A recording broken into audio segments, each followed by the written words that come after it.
د لوی سپیڅلي څخه تعالی په سپیڅلي نامه چې ډېر مهربان او بخښونکی دی، ډېرو قدرمنو کتونکو اوریدونکو، څوک چې په دې وخت کې به موږ په ژوندۍ بڼه ګوري او که څوک به موږ وروسته ګوري، ټولو ته ډېر زیات سلامونه. د لوی افغانستان تلویزیون ته ښه راغلاست. د یو څه تخنیکي عوارضو له امله موږ دوباره راغلو، ځکه چې مخکې ما ته سټوډیو کې د ډاکټر صاحب او د راسا صاحب غږ نه راتلو، نو له دې امله هم دا پروګرام هغه څه چې ما کړی وه خو وشو، دا نور به د خیر سره سره کوو. تاسو ډاکټر صاحب بس دا موضوع معلومه ده، تاسو باغی خبرې وکړئ ځکه دا زه دا چارج کې دا کمپیوټر لګوم دی. نحمده ونصلي على رسول الكريم اما بعد. قال الله تعالى في القرآن المجيد والفرقان الحميد انما المؤمنون اخوة. ډېر زیات قدرمن او محترم رو زماني صاحب، محترم رو رسا صاحب او د لوی افغانستان تلویزیون لیدونکو او اوریدونکو ټولو ته خپل سلامونه او نیکې هیلې وړاندې کوم. محترم زماني صاحب، یو نړۍ مننه کوم ودان چې همیشه تاسو د وخت مطابق موضوع انتخابوي او هغه موضوع چې هغه د لوی افغانستان په تاریخ کې او د اسلام په تاریخ کې ډیر زیات اهمیت لري. کومه موضوع ته چې تاسو نن اشاره کړې ده چې د امریکا حمله په ایران باندې یا د اسرایلو حمله په ایران باندې او یا د پاکستان خپل شیطانی قوت استعمالول او د آصف منیر لیګل واشنگټن ته او هغه ته د ټرمپ سره یو ساعت مرکات کړ شي او د 2 ساعتو مرکې کول،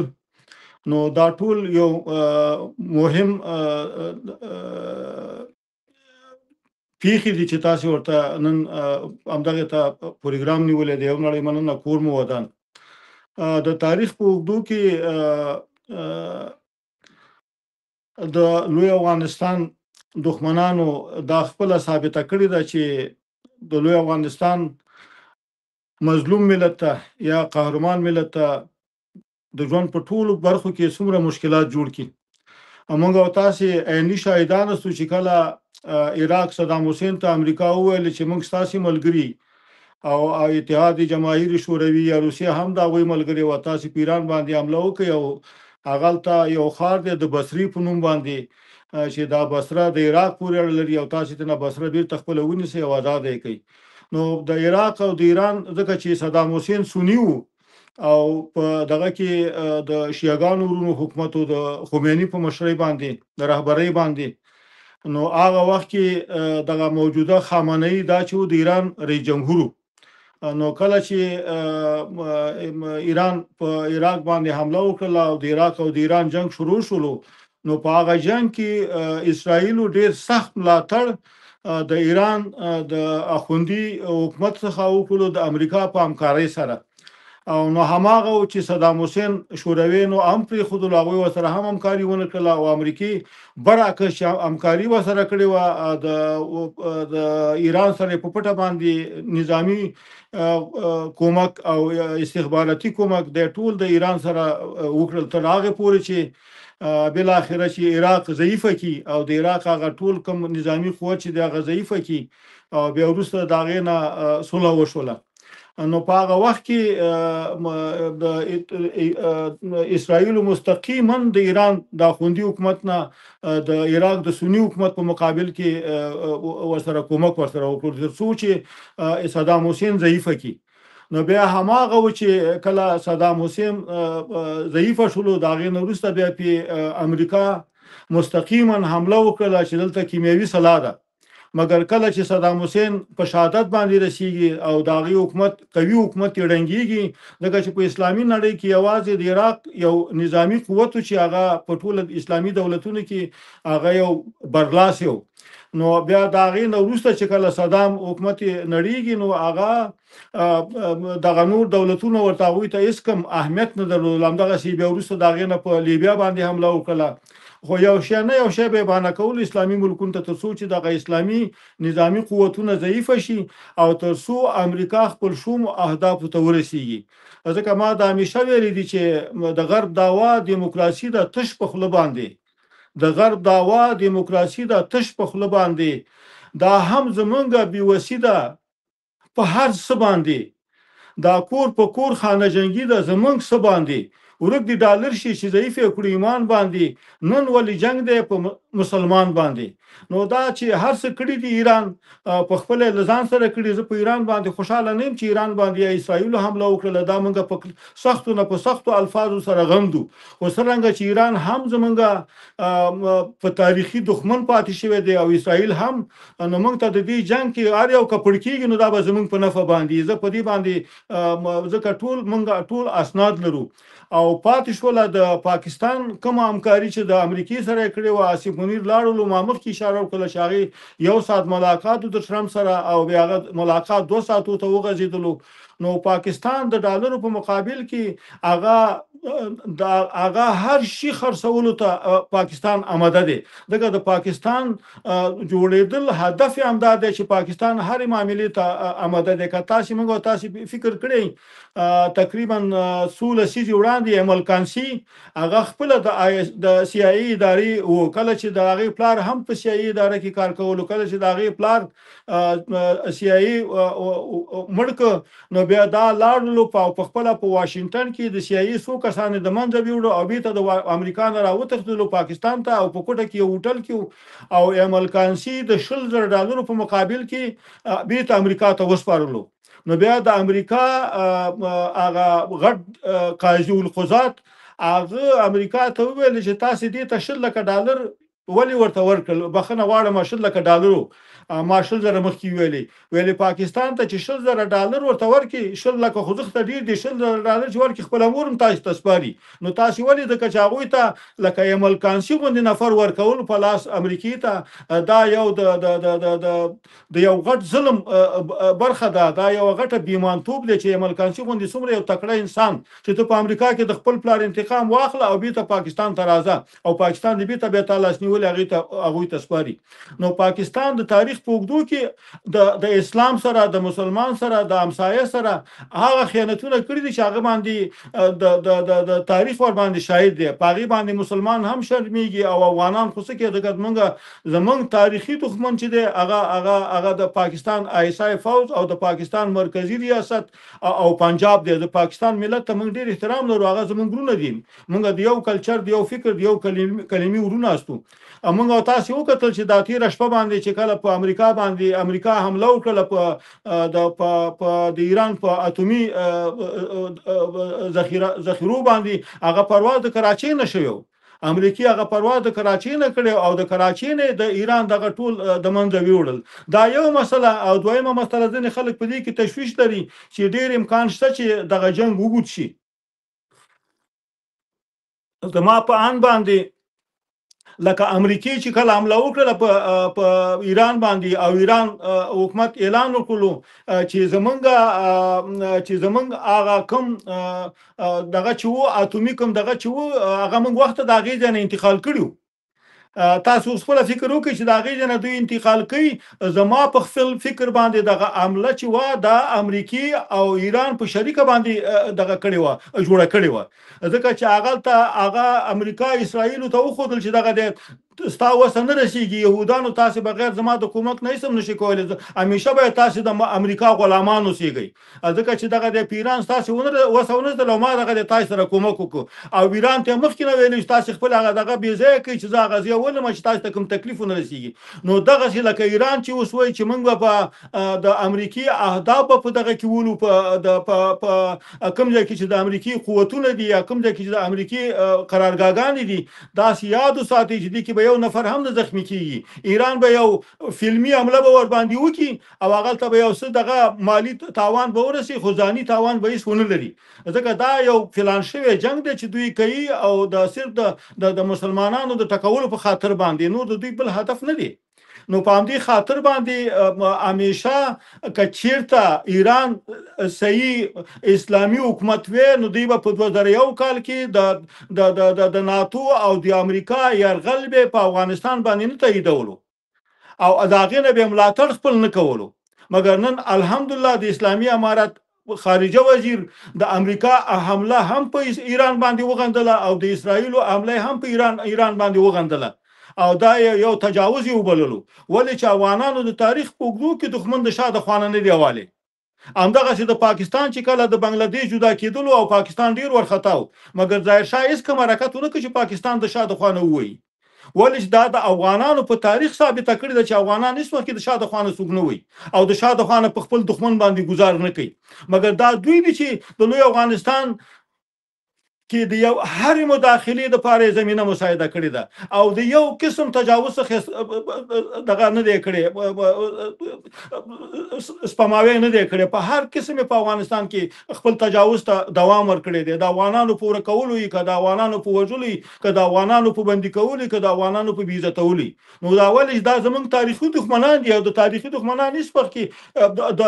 په افغانستان صرف نه ده کړې، مګر دا افغانان دي چې په هیڅ وخت کې دوی ته د تنګسي په وخت کې دوی ته لاس ورکړی دی. لکه امیر خان متکی د اسلامي امارت خارجه وزیر ویل چې ایرانیان دي بغیر د یو میاشتې د ویزې نه بغیر دوی کولی شي چې افغانستان د لارې نبي ته د راغلي حاجیان ایران ته لاړ شي. نو ما د همدغې په ارتباط باندې تقریبا په 2006 کال کې د اپریل د میاشتې په 26 باندې چې کله دوی څه عملیات وکړل د پاکستان د خوانه او څه د ایران د خوانه چې هلته د سلما په بند کې ځینې انجنیران ونیول او وسوځول او همدغه چې پاکستان ځینې تجاوزونه وکړل په کونړ کې او د پکتیا په ارتباط باندې ما دې ته د شعر په ژبه باندې یو څو بیته په هغه 2006 کال کې په 26 د اپریل باندې لیکلي غواړم چې د تاسو سره شریک کړم.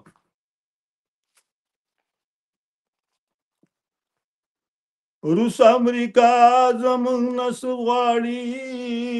روس امریکا زمونږ نس غواړي، تر دې لا زیات څومره خواږه غواړي. نور مونږ ته پاتې په وطن کې څه دي، نور مونږ ته پاتې په وطن کې څه دي، زمونږ هوا او کوب غواړي، روس امریکا زمونږ نس غواړي. هر څه چې غواړي نن تیار یو مونږه، هر څه چې غواړي نن تیار یو مونږه، رانه پښتو که پښتانه غواړي،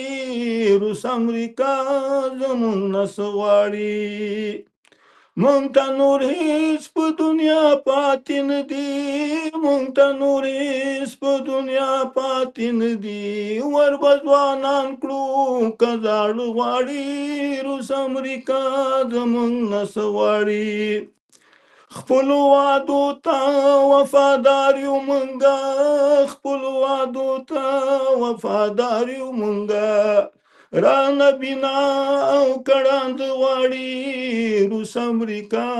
زمونږ نس غواړي. هر څه د دوی دو په اختیار کې نن دي، هر څه د دوی دو په اختیار کې نن دي، په رڼا ورځ که په تیار غواړي، روس امریکا زمونږ نس غواړي. په فرعونانو سترګې پټې نن دي، په فرعونانو سترګې پټې نن دي، نن بیا موسی غوندې واړه غواړي، روس امریکا زمونږ نس غواړي. دا صلیبي جنگ دوی ګټلی نشي، دا صلیبي جنگ دوی ګټلی نشي، صرف مسلمان لږ ویښېد غواړي، روس امریکا زمونږ نس غواړي. هر مسلمان دی ښه په غور واوري، هر مسلمان دی ښه په غور واوري، خلاصېدی نشي دوی هر څه غواړي، روس امریکا زمونږ نس غواړي. تش په نامه مسلم لیدلی نشي،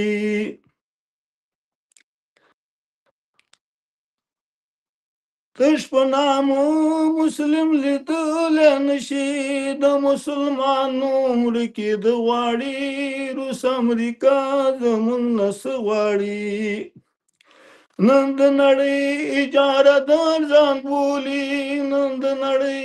اجاره دار ځان بولي، کله پاخه کله اوم غواړي، روس امریکا زمونږ نس غواړي. له باقره پیغلو پوښتنه وکړئ، له باقره پیغلو پوښتنه وکړئ، هر څه په غور اورېد غواړي، روس امریکا زمونږ نس غواړي. نور دې مونږ پرېږدي په قرار باندې، نور دې مونږ پرېږدي په قرار باندې، تر دې لا زیات نور شرمېد غواړي، روس امریکا زمونږ نه څه غواړي.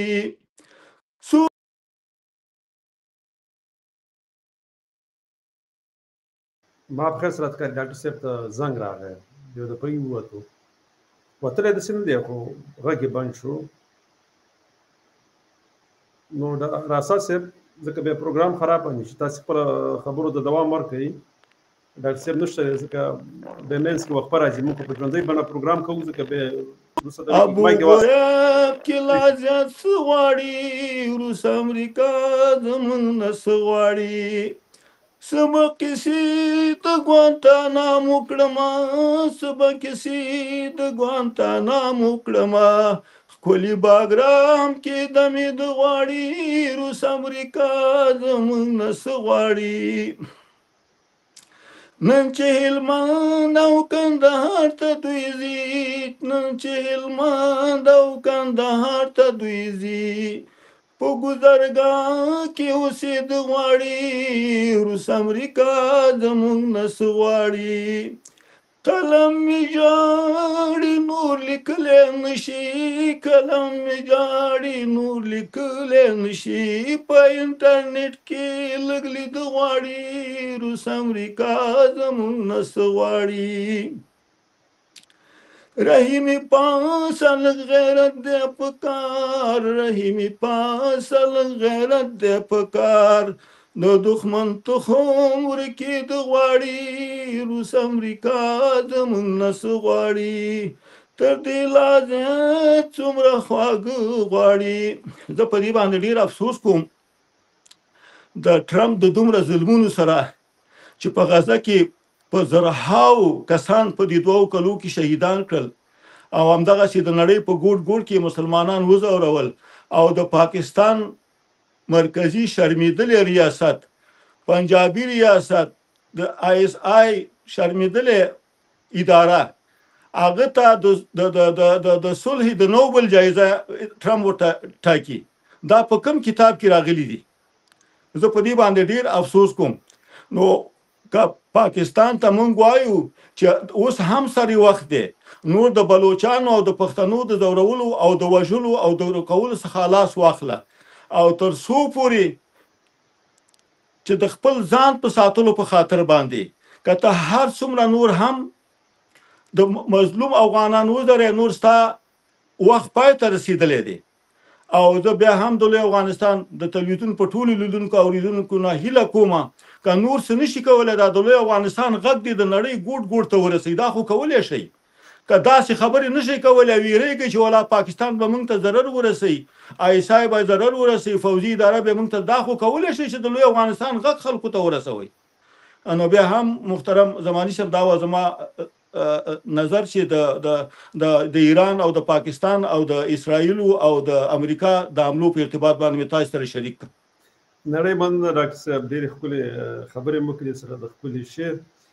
دا ستا خبره سمه ده ډاکټر صاحب، ځکه ما خپل هم دا سوچ کوو که دغه زموږ ملګري وکولی شي چې دا زموږ غږ خاص کړه، موږ خو دا نوی نسل چې دی ځوان نسل دې ته موږ دا خبرې کوو او دا خپل غواړو چې دا زموږ پیغام هغوی ته ورسیږي، د دې لپاره چې هغوی پوه شي او دا دلایل پیدا کړي چې لوی افغانستان کې د پښتنو څه ګټې دي. نو همیشه موږ د دې لپاره کار کوو، ځکه لکه اوس دغه اباسین سیلاب صاحب چې ویلي چې موږ په جیب کې د پاکستان شناختی کارت او پاسپورت دی، نو په هغې باندې ما هم دغه پاور پوینټ پریزنټیشن دې په خاطر جوړ کړو چې ځوان نسل ته معلوم شي چې د انګریزانو په وخت کې هم د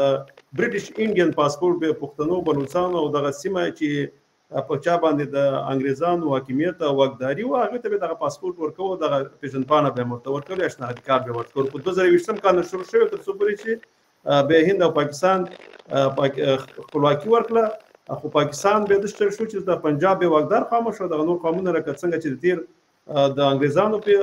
حاکمیت به د سیمې د پنجاب حاکمیت چې اساس تاسو خپل نظر له ملګرو سره شریک کړئ.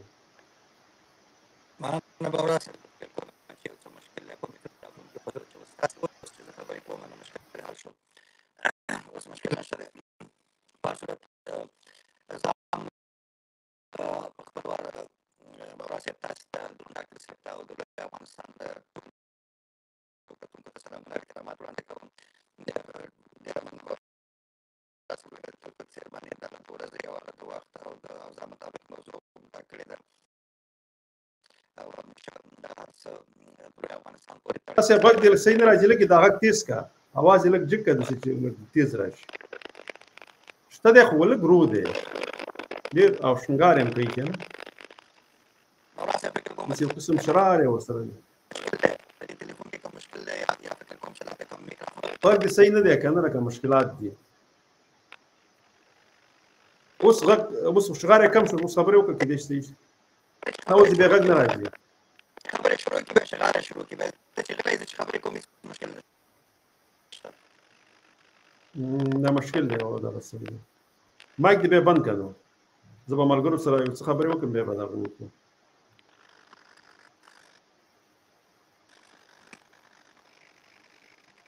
بس صحیح شو ښه ملګرو لکه څنګه چې مایک دې لږ بند کړه اساس یې مننه ډېره زیاته صحیح شو ښه زه اساس یې هم لاړ زه به اوس یو څو خبرې وکړم لکه تاسو سره نو مسله داسې ده ملګرو چې زه به دې خواته کوم دا به دې خواته کوم او دا به داسې کوم چې تاسو هم ښکاره شي لکه دا ما پاور پوینټ پریزنټیشن چې دا کوم یو دی دلته تاسو ته ښکاري که دا تاسو ته مشکل نه و په راتلونکي کې چا دا پروګرام کتو نو دې لاندې بل په ژوندۍ بڼه باندې موږ یو پروګرام کړی دی په هغې کې همدغه پاور پوینټ پریزنټیشن چې دغه د پاکستان ځینې پښتانه چې موږ د پښتونخوا پښتانه دي خو هغه ځان ته چې پاکستانیان وي او ګلخانان دي هغوی ځینې وخت دا خبره ډېره کوي چې موږ سره پاکستاني شناختي کارت دی یا پاسپورټ دی راسره دا د په دې هکله باندې دی تاسو کولی شئ دغه پروګرام وګورئ نو بیا که ځینې وخت کې په راتلونکي کې داسې یو د هغې نه بیا سړی کولی شي په اسانۍ ورته جواب ورکړي چې دې کې شته دی هغې کې او دا په ګوګل کې هم په هر ځای کې شته هغه ته هغه پاسپورټونه وو چې انګریزانو به په هغه وخت کې په 1921 کال نه دغه هر قوم ته ورکول لکه په دې کې به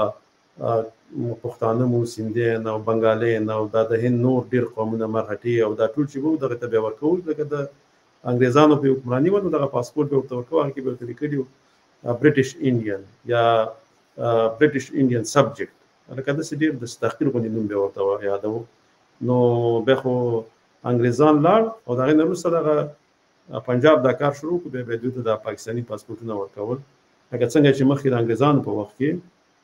د هغوی حاکمیت و او دوی د هند د ټولې وچې نه انډین سب کانټیننټ چې به ورته ویلې د دوی ټول سیاست او د دې ټولو دغه ټول وسایل چې د انګریزانو په حاکمیت کې او هغې به په خپله حکمراني کوله بیا چې کله لکه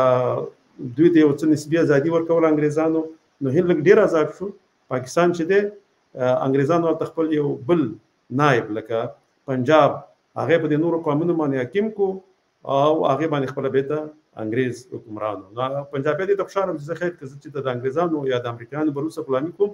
نو دغه نور قومونه چې دي لکه بنګالیان شو پښتانه شو سیندیان شو بلوچستان دي دغلته هینکین دي د بلتستان خلک دي نو دغه خلکو باندې به بیا زما حکومت دي زما حکمراني به دغلته د دې په وسایلو او د دې په ټولو هر څه باندې به د دوی حکومت او دغلته د سیاست جوړونې واک به هم د پنجاب قوم سره نو دغه بیا دوی دا پاسپورټونه هم شروع کړل بنګال چې یو خیر قوم و هغې به کې بیا ځان ته ازادي هم واخیستله او خپلواک هم شو هم د دې دپاره چې هغې به دوی پېښ شوي وو چې دلته پنجاب دغه قوم چې دی د هغوی استحصال کوي او د نورو قومونه هم کوي غټ قوم چې و هغه بنګالی و خو مګر حکمراني چې ده دا به همیشه د پنجاب په لاس کې وه اینه تاسو خپله که موږ او تاسو سوچ وکړو هېڅ وخت کې به یو اقلیت اکثریت هېڅکله نه غواړي چې د اقلیت نه خپلواکه شي همیشه اقلیتونه غواړي چې د اکثریت نه ځان ته ازادي او خپلواکي واخلي مګر هلته په دې پاکستان کې چې برعکس یو کار و هلته هغه وخت کې چې اکثریت چې هغه بنګالیان او هغوی ځان ته ازادي او خپلواکي د اقلیت نه غوښتله چې په هغه وخت کې پنجابی چې اقلیت و هغه ولې ځکه هغې په دې پوهېدل چې دا یو استحصال دی چې د بنګالیانو روان دی ځکه ځمکه وسایل ژبه هر څه هغه د بنګال دي مګر حکمران چې دی هغه پې پنجابی دی او هغه د دې هم ثابتېدلی شي چې هلته چې دی هغه څه چې فوج چې به تسلیم شو هغه ټول پنجابیان او یو څه پکې لږې پښتانه هم پکې وو او هغه وخت کې هغه لږ وخت لپاره یو هغه مشر هم پښتون کو ځکه چې هلته د پنجاب فوج ظلمونه کول چې به داسې وو د نړۍ ته او خپله بنګالیانو ته داسې وښایي چې تاسو سره ځکه دغه مشر چې دی دا پښتون دی او هغه پښتون چې هغې به ډېرې غټې غټې ویلې نو هغسې په نوم تش په نوم پښتون و نو هغه په پښتو پوهېدو هم نه خاص خلکو ته ښکاره کوو چې ستاسې دغه د دې فوج دا مشر چې دی د پنجابیانو دا پښتون دی که دا څه ظلمونه چې کېږي دي کې د پښتنو ملاس هغه دا چې لکه زه همیشه دا یوه خبره کوم که موږ کله په هند کې اوس په دې وختونو کې که تا ته یو مسلمان صدر اعظم هم کې یا ولسمشر هم کې هغې سره به واک نه یا به بې واکه ځکه هغه سټرکچر د ګورنمنټ هغه په داسې سیستم باندې جوړ دی چې هر څوک هلته که سیک راشي که یو بل پښتون هسې راولي هلته چې هغه په پښتو پوهېږي هم هلته پښتانه هم اوسېږي یا بل مسلمان راولي که هر څومره ته په حکومت کې کیم دی سټرکچر داسې جوړ دی نظام یې داسې جوړ کړی دی حکومتي نظام چې واک به چې دی هغه به د چا سره هغه به د هندو سره وي نو داسې د پاکستان په وخت کې سټرکچر داسې جوړ و چې دلته که هر څوک ته راولي خو بیا به نظام چې دی هغه به د پنجابي سره په وخت کې بنګالي خو بیخي پرېخوستون حکومت نو هغه به دې پوهېدو بنګالیانو چې یو دفعه به موږ قرباني ورکوو خپل ځان به ازادوو خپله ژبه به دلته واکمنوو او د خپلې خاورې اختیار به په خپله بنګالیان په خپل لاس کې اخلي مګر هغوی دا کار وکړو مګر پښتانه چې دي اوسه پورې ویښ نه دي هغوی داسې فکر کوي دوی د کورون نه کله راوځي ځکه دوی هېڅ داسې لرې سوچ نه دی کله چې کله د کورون نه راوځي خوا کې خپله په کوڅه کې او کلي کې پښتانه ویني او هلته ځینې وخت کې هغه د صوبې کله کله هغه صدر اعظم چې دی وزیر اعلی چې ورته دوی وایي نو هغه هم پښتون دي داسې فکر کوي چې کار یې به دا ټول واک چې دی دا خپله د پښتنو سره دی مګر داسې نه ده ستا د خاورې سیاست جوړونه که هغه بهرنۍ که داخلي دا ټول څوک کوي دا پنجابی کوي نو دې په خاطر باندې نو دې کې دا پاور پوینټ پریزنټیشن چې ما جوړ کړی و دې کې زما یعنې مقصد موخه دا وه یا هدف چې دغه کې زه ورښکاره کړم چې دغه مخکې هم دغه پاسپورټ چې دی انګریزانو ورکوو بلکې هغه پاسپورټ لا قوي مو د پاکستان د پاسپورټ نه او دغه خلک چې د هغې په حکمراني چې په انګریزانو وه نو هغوی ته به دا پاسپورټ ورکوو دغه یې نوم نو بس دا همدې په خاطر ما جوړ کړی و دي کې دا ټولې مسلې ما په هغه بل خپل پروګرام کې هغه له ملګرو سره شریک کړي دي نو زه نه غواړم چې بیا یو دفعه په دې باندې لکه دا پاور پوینټ باندې خبرې وکړم خو هغه داسې چلو چې هغه پروګرام په داسې یو شکل باندې وشي چې هغې کې ځینې مشکلات بیا جوړ شي ځینې دغه پکې وي انشاءالله تعالی زه به بیا دا دې نه داسې یو څو دقیقې یا منټ هغه به د خیر سره جدا کوم ټیک ټاک ته به مرکوم مقصد زمونږ دا د ملګرو تاسو ته هم دا ویو چې موږ د لوی افغانستان لپاره په عام پوهاوی کوو چې هغه خاص کر ځوان نسل ته دا ورسیږي چې آیا پښتونخوا آزاد خپلواکه ده که نه ده او هلته د پښتنو واک شته که نشته دی موږ د دې لپاره کار کوو ځکه چې د پنجاب میډیا د پنجاب نصاب د هغې د سوشل میډیا کې هم ځینې خپل مخصوص کسان کې نولي دي هغوی ډېر زیات دي او هغې داسې پروپاګنډه کوي چې نه پښتانه چې دي هغه کې پاکستانیت د هغې په ذهن فکر کې ورچوي پښتونولۍ هغه احساس هغه ترې اخلي نه پښتونولي ترې اخلي پاکستانیت چې دی هغه په فکر او سوچ کې ورته ورچوي پښتونخوا ترې اخلي پاکستان چې دی د هغې په فکر او ذهن کې ورچوي د پاکستان سره باید دوی مینه وکړي همداسې کوي پښتانه ګوره د پاکستان سره مینه کوي د پاکستان سره به سره جګړه هم کوي کنځلې هم کوي مونږ ته هم کوي خو مګر پښتونخوا هېڅ نه خپله یادوي که دلته د کوم ځای د پاکستان یم هلته زموږ د افغانستان افغانان پښتانه هغه هم د پښتونخوا پښتنو ته ځکه چې دغه میډیا دومره کار کړی دوی مو ته پاکستانیان وایي اوس اول به زموږ دا کار انشاءالله تعالی چې خلکو کې دا پوهاوی راشي چې کله هم د پښتونخوا پښتانه موږ ګورو د پښتونخوا پښتانه او پښتانه صرف پاکستانیانو ته باید نه وي نو دا هم ډېر سخت کار دی ځکه د ټولو ژبه او دا اوس رامخته شوي دي ځکه میډیا دومره کار کړی دوانو طرف ته چې ځکه دوی ته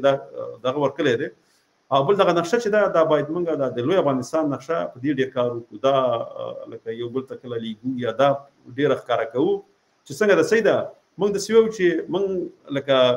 د افغانستان سره اوس نظامي قوت دومره نشته دی چې جګړه کوي مګر خلکو ته باید دا پوهاوی وي هغه که په لر دي که په بر دي هر طرف ته چې پښتانه دي هغه به دوی پوه شي چې په لوی افغانستان کې څومره ګټې دي او د لوی افغانستان مفکوره څه ده د دوی پکې ګټې څومره دي په دې باندې باید هغه پوه شي ځوان نسل په شا که یو کرت 98% پښتانه د پښتونستان دا وغواړي بیا لوی افغانستان په اسانۍ باندې جوړیږي بیا د جګړې ته هم دومره ضرورت نه پرته د جګړې یا ډېرې د وړې جګړې نه موږ کولی شو لوی افغانستان جوړ کړو سره د بلوچستان چې د افغانستان سره الحاق وکړي او سره یو ځای شي. خو دې ته کار کول غواړي ورته دغه نور چې قوي ډیر فالوورز لري لکه ټیک ټاک یو دې ځایونو کې هغه سره شمیر ډیر زیات دی خو هغه لاره سمه نه ده ځکه ځینې وخت کې صحیح هغه راځي خبرې کوي ځینې ګیمونه کوي ځینې نورې مسلې راوړي